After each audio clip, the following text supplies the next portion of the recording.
back to the show. After a Monday mock, today we have a 2 for Tuesday, a day in advance of Wild Card Wednesday. And when we arrive at a thirsty Thursday, draft-worthy players for the Minnesota Vikings will be unfurled. Can you repeat the part of this stuff where you said all about things? All righty.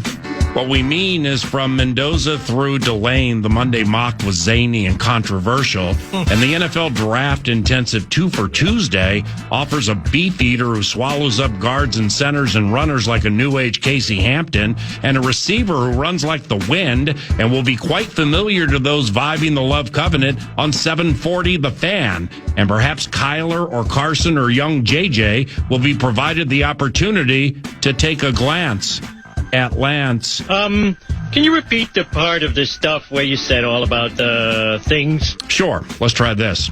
Today, you'll hear a draft analyst from Charlotte who works for a company in Bristol who will analyze said twofers right after a purple-clad boss shares about Kyler but not curveballs. That's the 940. Can you repeat the part of this stuff where you said all about things? Thanks to TimberTech and TimberTech.com. What's on deck 9 to noon includes, but is not limited to, Mick Tocchet on hockey, Glen Perkins on baseball, a player 9 to noon covets for the Purple who is a behemoth man in the middle, a wide receiver 9 to noon covets who is a Minnesotan, commentary on Ant's return in smashing fashion, the team president from Arizona, and ESPN's Jordan Reed on draftable player after player after player after player with theory after theory after theory after theory. This is 9 to noon. And all the while, given talkbacks are en vogue around here on Tuesdays, there's a prize to be housed for one of you out there, and it's sweet. Eric, please describe said gift to be shared, and good morning. Good morning. It is a Talker Tuesday brought to you by the great people at Northern Fire Grilling and Barbecue Supply in Minnetonka. Beef. And it is a Talker Tuesday. PA will offer a prompt momentarily for your talkbacks with the free iHeartRadio. But one of you, we call it the tastiest talkback. You are going to win a spot in Northern Fire's Brisket Boot Camp. Ooh. Brisket Boot Camp on May 30th from 5 to 7 p.m. Saturday, May 30th, 5 to 7 p.m. It's a $100 value. But you're going to get to work on all the elite tricks in the art of smoking the best beef brisket of your life. You can learn more about the specific class just by going to northernfirebbq.com. But one of you with that talkback today, you're winning a free spot, a $100 ticket, a golden ticket, if you will, into the Brisket Boot Camp at Northern Fire. 9 to noon. Talkbacks can include, Kind of want brisket now, but are not limited to, who do you want the Vikings to draft at 18 3 weeks from Thursday? It's that time of year. Who do you want the Vikings to draft at 18 3 weeks from Thursday? Just a brief reminder on how to execute your talkbacks. Back to the mad producer desk. He puts down the brisket and offers up this. Free iHeartRadio app. You'll be listening to our station. It's a preset, of course. And then you're going to hit that little microphone and record up to your best 30 seconds as you tell us who you want at pick 18 and why for your favorite football team. 9 to noon. Indeed. Agreed. Proceed. Talkbacks, once again, can include but are not limited to, who do you want the Vikings to draft at 18 3 weeks from Thursday? Anything really is in play, but there are many elite draft minds listening to 9 to noon right now. So do your thing. Let your voices be heard, and let's change the outlook for all of NFL Draft America. 9 to noon. Well, maybe they have big opinions on the Monday mock. Maybe they'll have big opinions on our respective 2 for Tuesday selections that'll be coming up in the 10 a.m. hour. There's really no end to your pick 18, your Arvell Reese opinions, or your 10 a.m. 2 for Tuesday selection opinions. We have draft experts, and hopefully they offer some takes we can listen to later on in the show. The zany yet controversial Monday mock 1 through 8 went like this. Mendoza Raiders, Bain Jets, best edge rusher in draft, Bain Jets, Love Arizona, that's a mistake, Love Arizona, Reese Tennessee, Sonny Styles. I got all his albums. And I was there when he opened for Bobby Womack and covered Harry Hippie at the Iowa State Fair. I always love that one. Sonny Styles, New York Giants. Tackle from Miami to Cleveland. After that, we had Caleb Downs, game-changing safety. Durante Jones, go crazy. Washington Commanders. And Delane, the corner, to the New Orleans Saints. Take it deep, rebuke, reproof, share, or steal. But with the talkbacks, anything's in play. There are many, an elite draft mind out there. So go ahead and do your thing. The Minnesota Timberwolves crushed Cooper Flagg's squad last night. Set and shoot here. Julius Randle in the corner. Edwards has it. Spins on Christie. Fires on the three. Drains it. It's a triple for Anthony Edwards. That's his second of the night. How about that footwork? Incredible job to take that pass and shed the defender and step back behind the three and knock it down. Oh, Flag got stripped inside. Here comes Ayo on the move. Up to Edwards. Look out! A right-handed flush for Edwards. His second dunk of the night. Ayo just injecting pace. In your face, Cooper Flagg. Ant's like, don't call it a comeback. I've been here for years. I'm rocking my peers, putting the Cooper Flags in fear, making the Jays rain down like a monsoon. Listen to Nordo's bass go boom. I always love that one. Welcome back, Anthony Edwards. After a brief respite to permit the league to catch up to his speed and tenacity, Anthony Edwards went for an effortless 17 and did so off the bench. Here is when we tell you that. It was Anthony Edwards off the bench, and it was crazy. Oh my God. The Allen Roach at American Airlines Arena was like, number 5, Anthony Edwards. And he was nowhere to be found. Maybe we don't call it a comeback, and there's plenty to be feared. Turns out, beloved Ant was destroying a locker room toilet. Yeah. The same way he would smash the Daniel Gaffords of the world. And Finchy said after the game, Ari Anthony missing his spot during introductions, quote, nature calls. Right after nature called, Ant was like, hey. And Finchy, nature calls, continuing Finchy.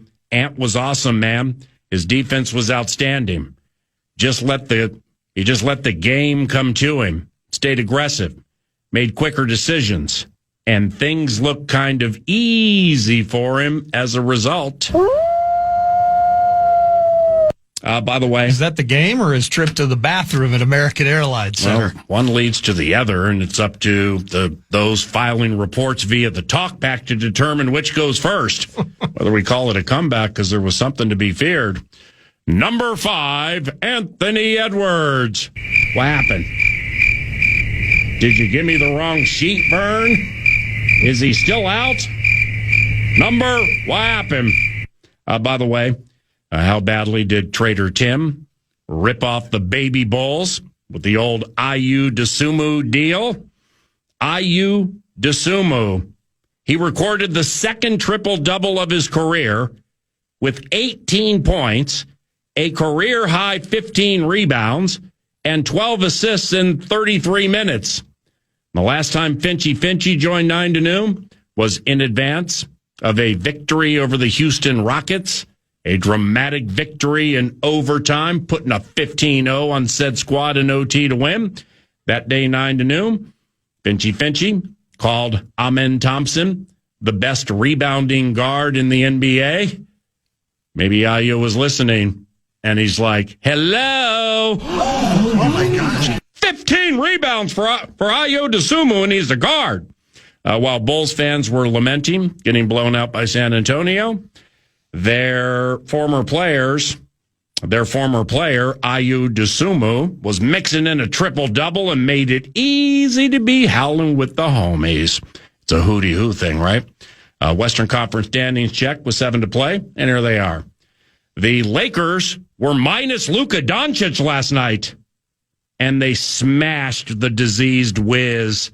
Houston hosts the Knicks tonight on NBC. Might be a Grady game. If it's a Grady game, that'd be cool. Houston hosts the Knicks tonight on NBC. Might be a Tirico game. If it's the Tirico game, that'd be cool. And we're all Josh Hart fans, aren't we, tonight? Absolutely. Joker squad plays tomorrow night at ever-crushable Utah. Denver has 6 to play. Houston has 8 remaining, and we are 3.5 behind the Lakers for third, 1.5 behind Denver for the 4. That's a home ice advantage thing, and a game clear of the Houston Rockets, and make that a half game clear of the Rockets for the 6. This is spicy. This is tenuous, and it's nerve-wracking as we approach the shadow of the finish line for the NBA season. Can you repeat the part of the stuff where you said all about things? And finally, from the NFL owners' meetings, 2 interesting things emerged. The Minnesota Vikings will pick up the 5th-year option on Jordan Addison, and Kirk O'Chains can't find a starting job. Still wants to play. Kirk O'Chains still very much wants to play. And old Chains. Welcome back to the show. Probably is going to end up with either McVay in Los Angeles or Green Bay backing up Jordan Love. Watch your language in front of the lady, punk! Do you think there's any truth to those early rumors just before Tua and Kyler, et cetera, that he was looking for more money than the remaining balance that the Falcons were supposed to pay? So that $10 million-ish threshold, which is how, for instance, we have Arizona paying the tab. We pay 1.3 to Kyler. Yep. You think there was any truth to the idea that Kirk initially was looking for more, and did that potentially hurt or put him in the spot he is now, looking at table scraps as everyone's kind of settled in on their passer? Need I say more? Yeah, I know. I think that might have slowed the roll for old Chains. I think I was answering my own question while asking it. We have a Box in the Box Thursday from Tria. Hell yeah. The Couve is in town. Box in the Box Thursday with Heinze in the gang. And next we hit puck with the man on the mural. He is Pat Micheletti. Nordo produces, and I'm Paul Allen. Thank you very much for listening to FM 100.3 KFAN. That segment right there went 3.5 minutes longer than it was supposed to. So we're going to make it the Steve's Appliances Marathon segment. 50th anniversary sale right now at Steve's Appliances with a 7,000 square foot showroom in Mounds View.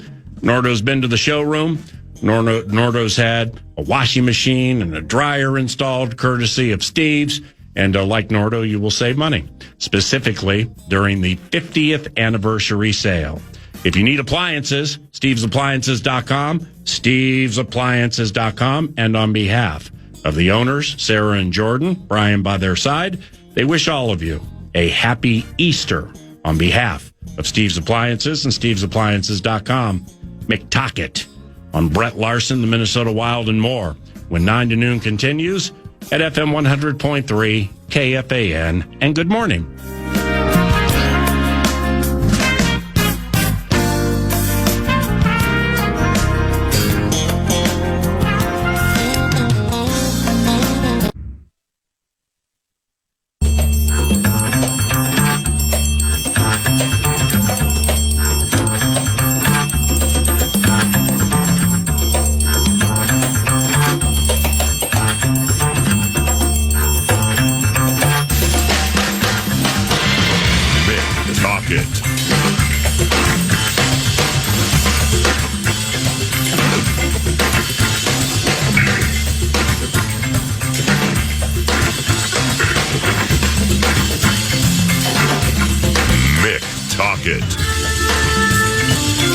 Pat Micheletti at Pat Mick 2626 via X. Good morning, Mick Tockett. What's going on, brother? How are you? Good to talk to you. Likewise. New Gophers hockey coach Brett Larson. What do you like, and what do you think of the way the whole thing landed? Well, I'm pretty excited about it. I've known Brett for a long time, and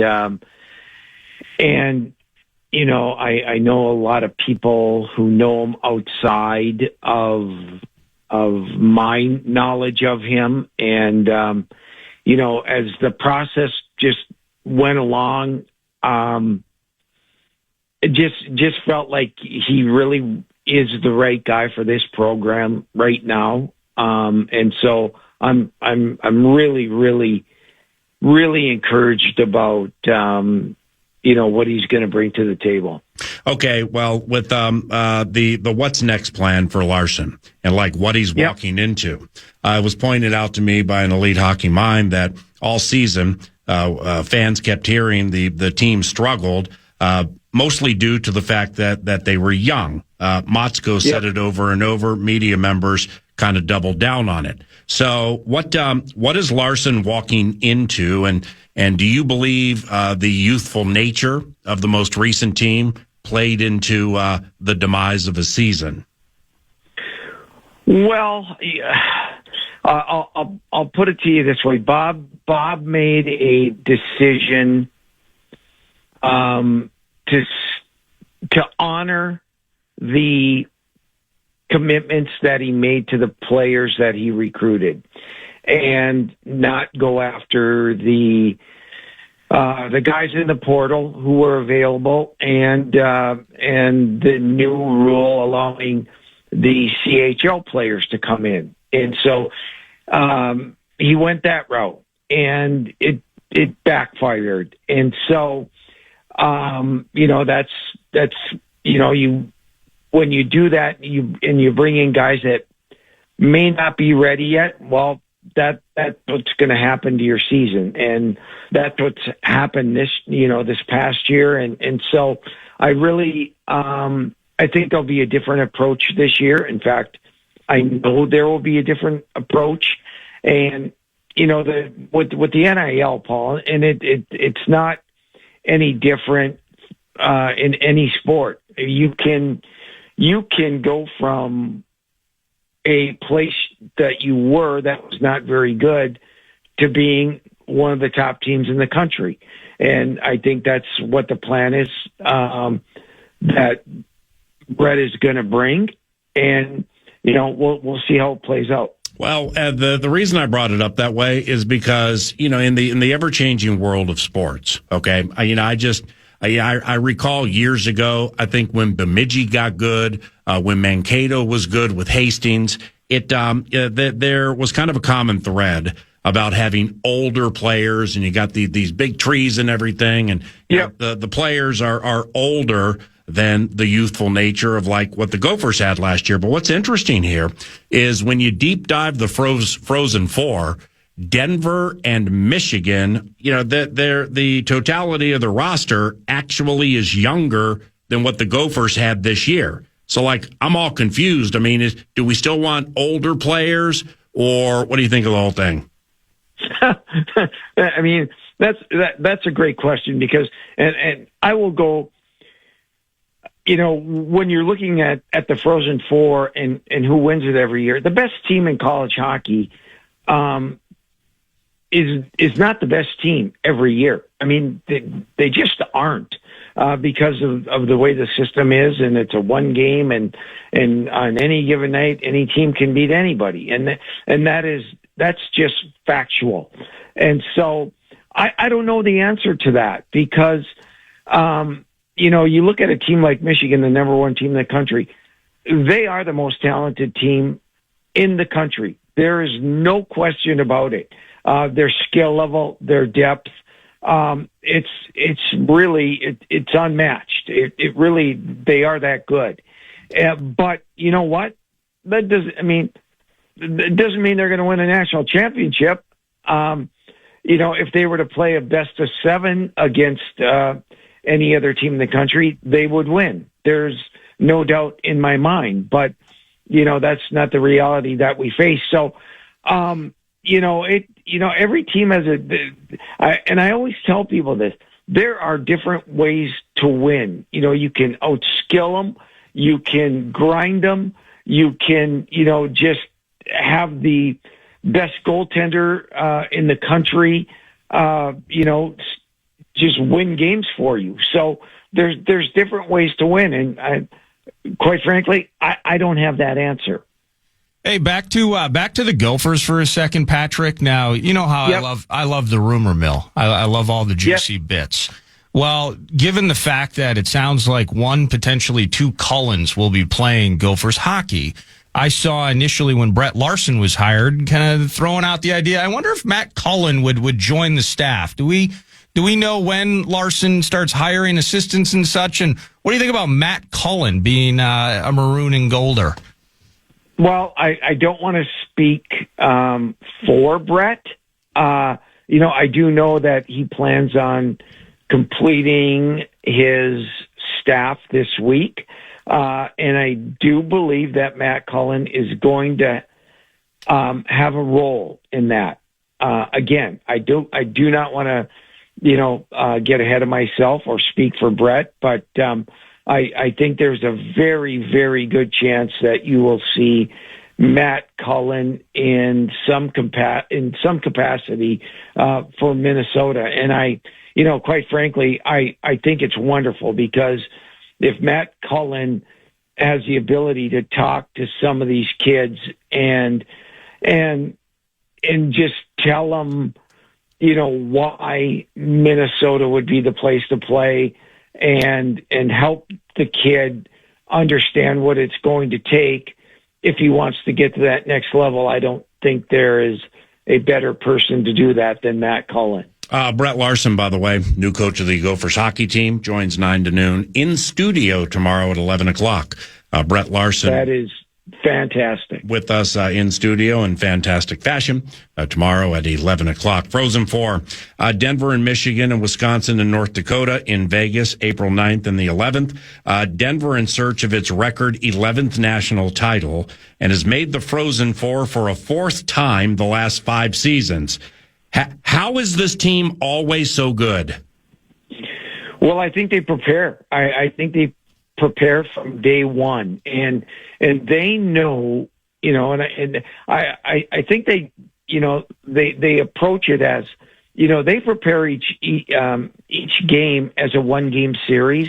And I think they get that mindset going and keep it going all year long, even though, throughout the year, they're going to get hot, they're going to get cold, but their preparation process is preparing for a 1-game series. And I think David Carl and his staff do it better than anybody in college hockey. And it's that mindset that they get with these guys, and they do it really, really well. And they always, for some reason, come playoff time, they are ready. I mean, they're just ready to play. And, you got to give a ton of credit to David and Tavis McMillan, who is his top assistant. They just do a really, really good job. And how they follow it up, Paul, is that they don't necessarily go out and recruit the best player. They may lose a player, and so they say, okay, let's go find a player like the player we lost. And they just fill that gap every year. And whether it be a defenseman or a grinding forward or a scoring forward, they just keep that same rhythm going. And, their success is the proof is in the pudding. Little puck talk. Sandlin almost bounced top-seeded Michigan with a furious third-period rally. Good to see the Bulldogs making some noise again, right? Should have won the game. I mean, when you look at it, and they'll go back and look at that first period, and it's so uncharacteristic of what happened in that first period to UMD. They had a turnover on their own power play that resulted in a shorthanded goal. They gave up a power play goal, which their penalty kill is one of the top in the nation, and they give one up, and then they give up a even strength goal. So, you look at that first period, and it's really hard when you get down by 3 to come back. And lo and behold, they did, and they made it 3-1, and then gave up goal number 4 to go down 4-1, and still came back and had great chances at the end.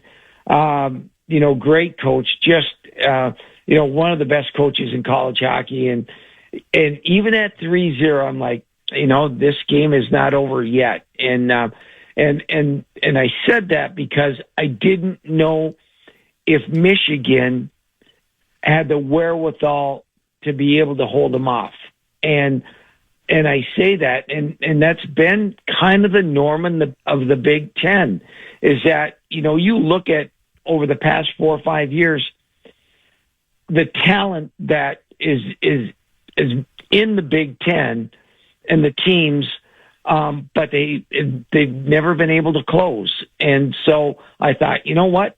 There's going to be a chance that Sandelin's team is going to come back and win this game, and just fell 1 goal short. Grand Forks, where have you been? Thank you, Grand Forks. First Frozen Four in 10 years for Nodak. Wisconsin in the Final Four for the first time in a quarter century. How did these squads get good?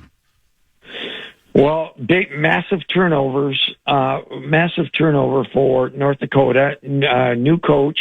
And, I give Dane Jackson a lot of credit because you have to be able to, meld everybody into the system and the way that you need to play. And he did that. And he's got some really, really high-end guys. And they found a goaltender, which has been a problem for them in the past. And this Spooner kid is terrific in net for him. And so, they had a really, really good year. And you look at Wisconsin, they were kind of up and down. They had injuries. They weren't getting good goaltending. I did not see them getting to the Frozen Four because in the first round of the playoffs, they lost 7-2 at home to Ohio State, and so that was a 2-week layoff for the Badgers, and somehow in that time frame, they got it together and played extremely well in a regional that I thought Michigan State would just plow through and get to the Frozen Four, and Wisconsin was able to beat them. But you know what? Their big players came to play and won the game. Wild. All right, so we're getting Dallas in the first round and without home ice, and your favorite advantage of last change. It's not certain, but looks that way. So how does beloved Pat Micheletti, McTocket, man on the mural? How do you feel about all that? I still feel really good, Paul, and this goes back to our conversation 2 weeks ago, 3 weeks ago, a month ago. I really like this lineup, and I like the depth of the lineup. Now, if there is a concern, and have they played great 7-7-1 since the Olympic break? It's not something to be real excited about, but I still believe that with the depth of their team, their decor, I really like. If I have a concern right now, it would be the goaltending. I don't think Gustafsson has been as sharp as he was early in the year. And, as well as I do, if you don't have great goaltending in the playoffs, you're not going to win. So if I have a concern, it would be that. But I like the lineup, and I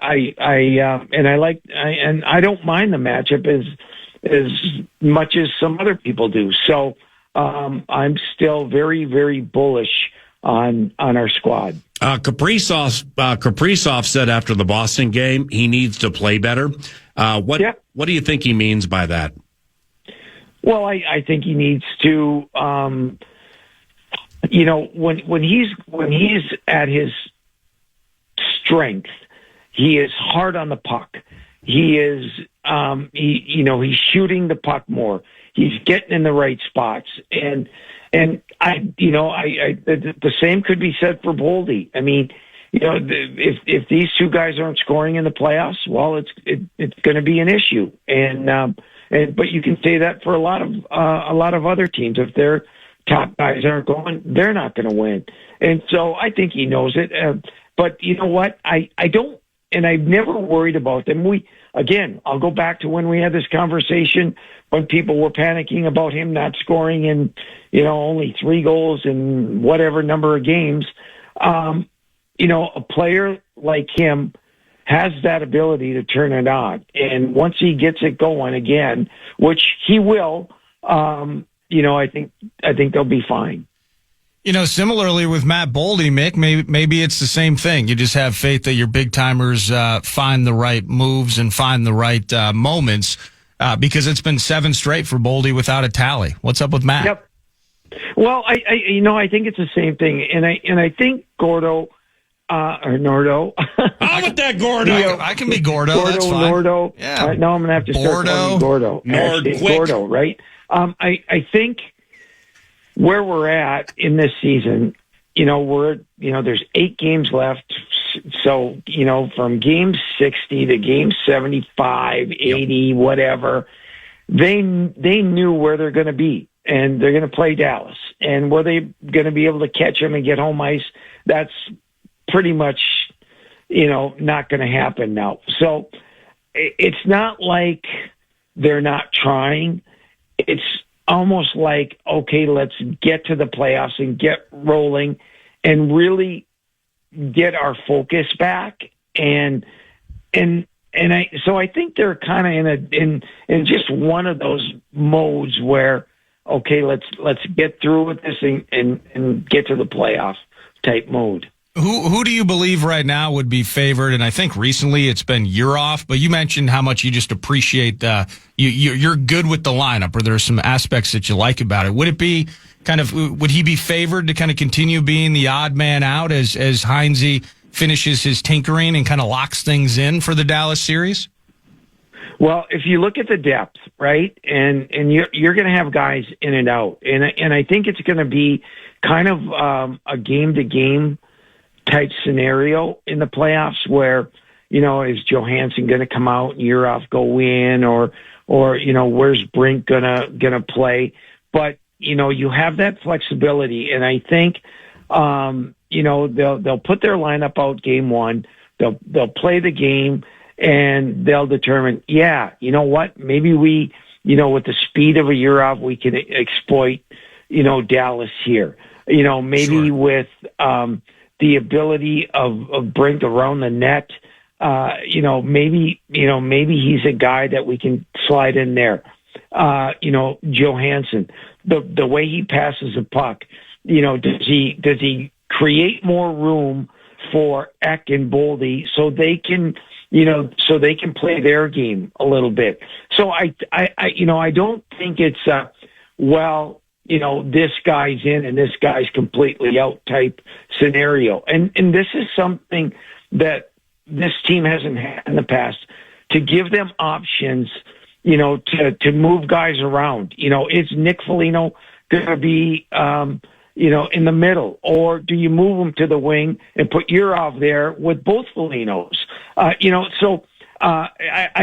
think Minnesota and Heinze has options, that they can use each game throughout the playoffs. Lastly, Mick Tocchet. What do you think about Torts taking over in Vegas, and how strange is it that the Golden Knights made this move this late in the season?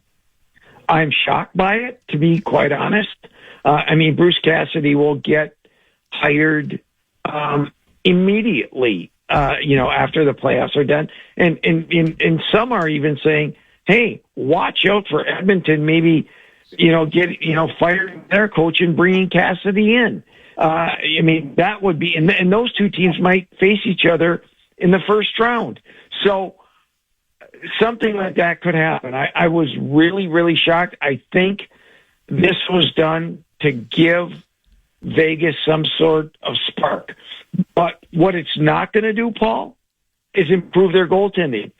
Their goaltending has been horrific all season long for Vegas. I'm shocked that they're still in the playoff spot because of the way that their goaltending has been this season. So it shock me. I think it's a short-term thing.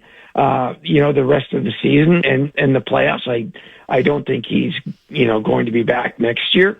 But, I guess if he wins a cup, he will be. But I just, I like everybody else. I think it shocked a lot of people. All right, Nick. I mean, Mick. Mick, Oh, talk yeah. it. All right. Yeah, thanks, Gordo. And, love you. Yeah, love you too. Thank you. That's Nick Tockett. Pablito y Gordo return after this.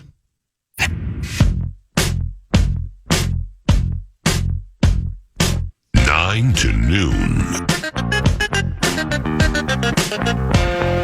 Coming to catch up with one of the great closers in the history of Minnesota Twins baseball, Glen Perkins, and he joins us now. Glenn, Paul Allen, how you been? Good morning, PA. I'm good.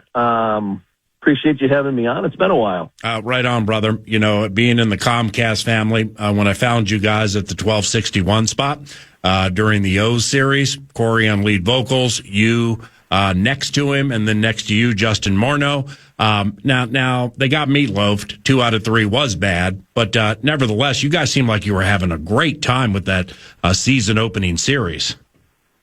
I think anytime they let Morney and I go in the booth at the same time, we try to take advantage of it because it doesn't happen very often. So, the games were good though, and from a broadcasting perspective, that like as you know, you want the team to win. Of course we do. We're cheering for the Twins, but good games with intensity and good plays and good pitching. It's fun to be in a booth talking about games like that. And Perk, I'm not breaking news here, and having done play-by-play in the NFL for a little while, it's easy to decipher between like NFL and MLB and basketball and the NHL and stuff, but it just really was polarizing to me watching you guys this weekend, and I watched a lot.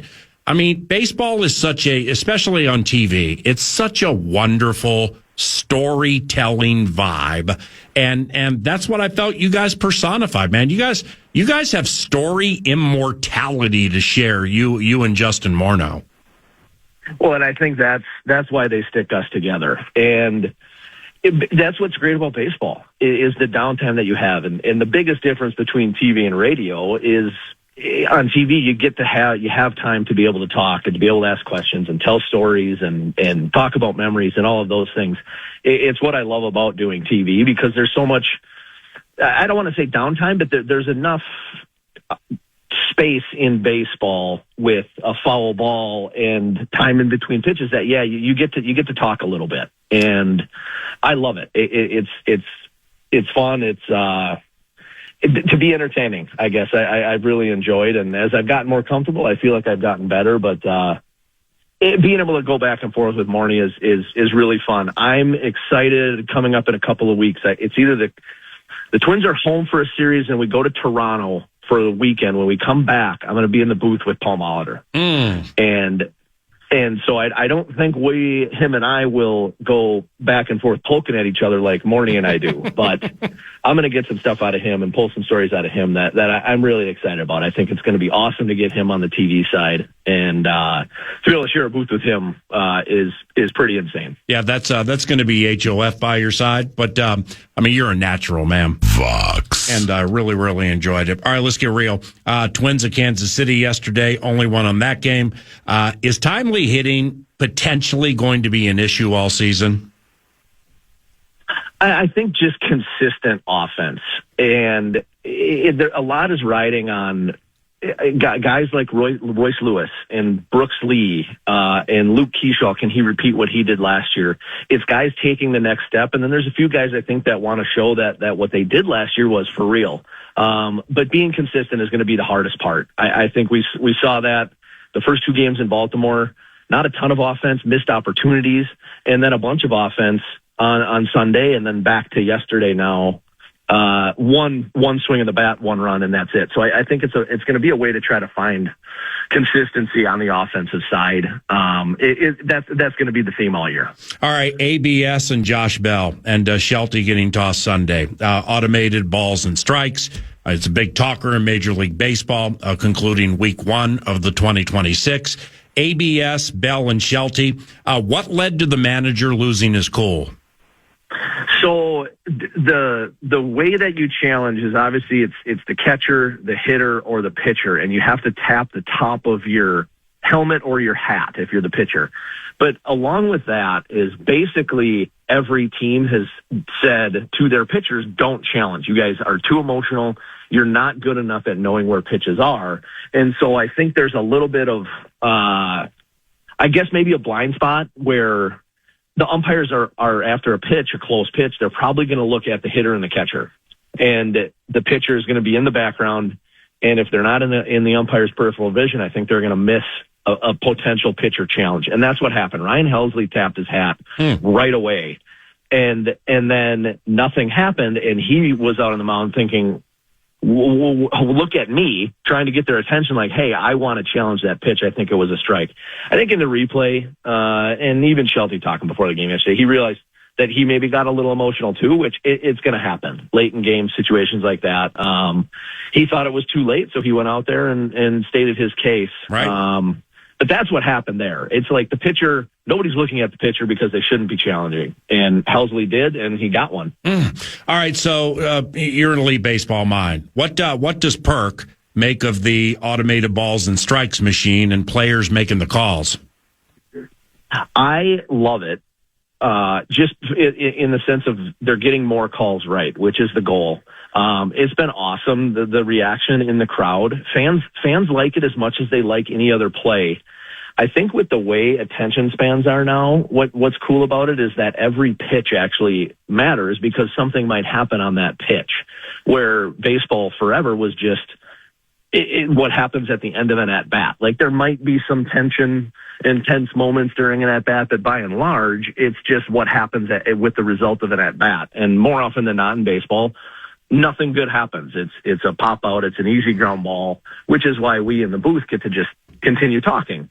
But I think it gets people paying attention to each pitch because something cool could happen. And we've seen I think some really fun ones and great reactions, loud cheering from the crowd, and you can feel that suspense in the air. So it's really cool. I love it. I'm shocked that, I guess I shouldn't be shocked, but I think the intent behind it was to boost offense and to help hitters.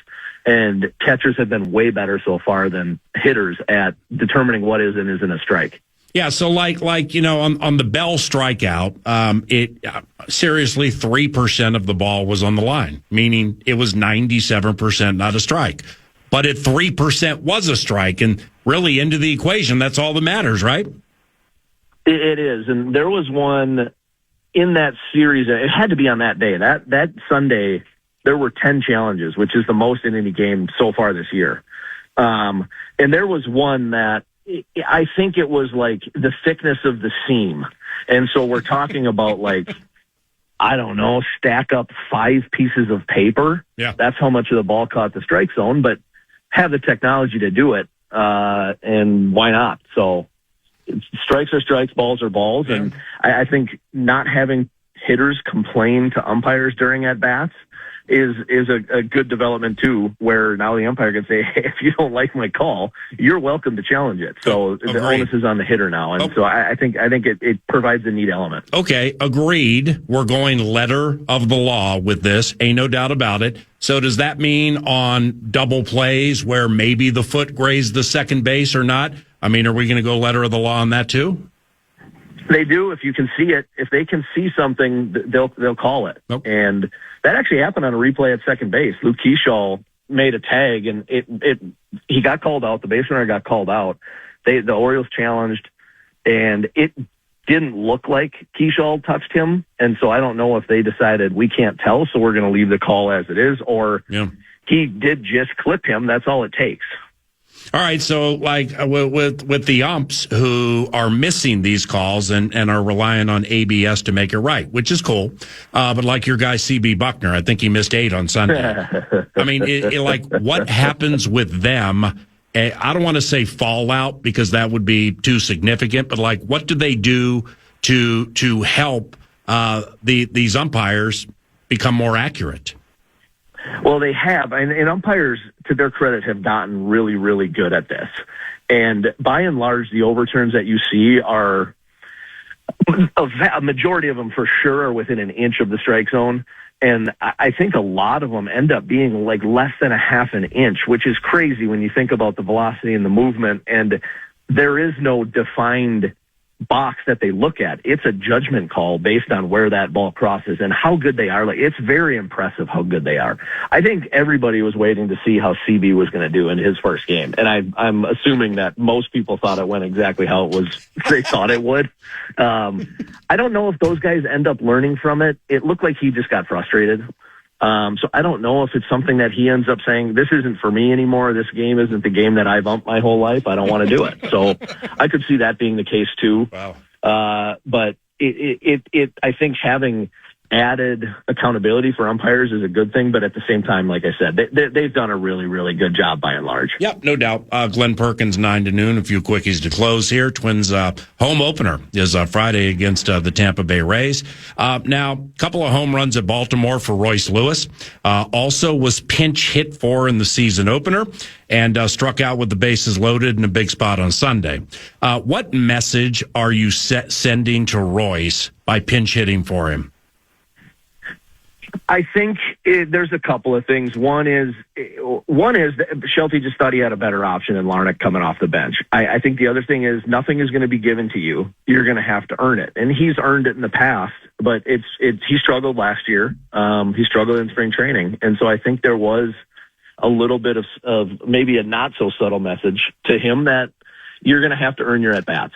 And so that was on opening day, which was last Thursday, and then we had off Friday, so then Saturday and Sunday he homered. So he responded well to that. I think that's really what it is that there's not many guarantees for at-bats or for innings on this team this year, and Derek Shelton is going to hold these guys to that. So that to me, I would think that you could probably split that thing 50-50 between it's a better situation for Larnach to hit there, and he wanted to let Royce know that he's going to earn his at-bats. Well stated, brother. 2 to close. How's your former teammate LaTroy Hawkins embracing the role of pitching coach? I talk to him every day, and I think he likes it. I think he also realizes that we in the booth have it a lot easier than he does down on the field. And he's been in the booth, obviously. What, in your estimation, and you know your words resonate. What makes a good pitching coach? What have you noticed over the years truly makes a good pitching coach? I think just having trust with the players, and when you make suggestions, they buy in. I'm not one of those guys that think experience matters, and Pete Mackey doesn't have experience in professional baseball as a player.